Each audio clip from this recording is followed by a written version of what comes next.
Good evening. I'm Craig Shemley, owner of theintelligencenews.com, and I'm joined today by Ricardo Baretzky, president of ECIPS, the European Center for Information Policy and Security. Mr. Baretzky is an expert on global cybersecurity threats and has consulted governments around the world as well as some of the largest corporations. He's also director of the Criminal Investigations Bureau at Cyberpol, the international cybersecurity organization charged with policing cybercrime. Mr. Baretzky, thank you for being with us today. Thank you so much, Craig, and I'm happy to be on your show. So we'll just jump right into it here. Reports we hear about all the time on the news of the cost of cybercrime. Oftentimes the numbers are in the tens of billions of dollars that the reports are claiming that we lose in cybercrime.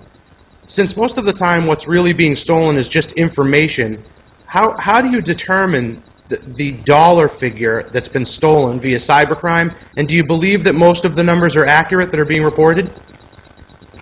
Oh, Craig, that's a very, very good question. There's many ways to quantify the cost, or such as cost, the expertise, the research and development, R&D, cost of patents, depending on the kind of data that was stolen, or through espionage, which is a common process today. And these figures could potentially even be vastly underestimated. I'll give you a good example. If you have a new aeroplane for military purposes or fighter jet are being developed, it probably costs a few $100 million to design it, to have it patented. And, well, if it's stolen and it costs maybe $5,000 or $5 million stuff to have it stolen, then the organization or the company or the government who's stolen the IPO has actually gained a profit in a sense that they have the copy of the IPO. The government who is the losing party is the one who's got to cover the cost because they could start all over again.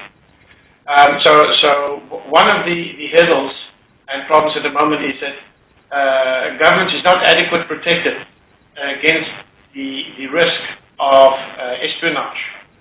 And with the growing threat of the global espionage wargaming at the moment, it's very difficult for governments to keep a control. However, the figures that we see in the financial markets or released by different companies such as McAfee and some of the others around, they do not take into account the complete picture. Therefore, the possibility of these figures being vastly underestimated is a very real possibility. So you feel as though these numbers may actually be on the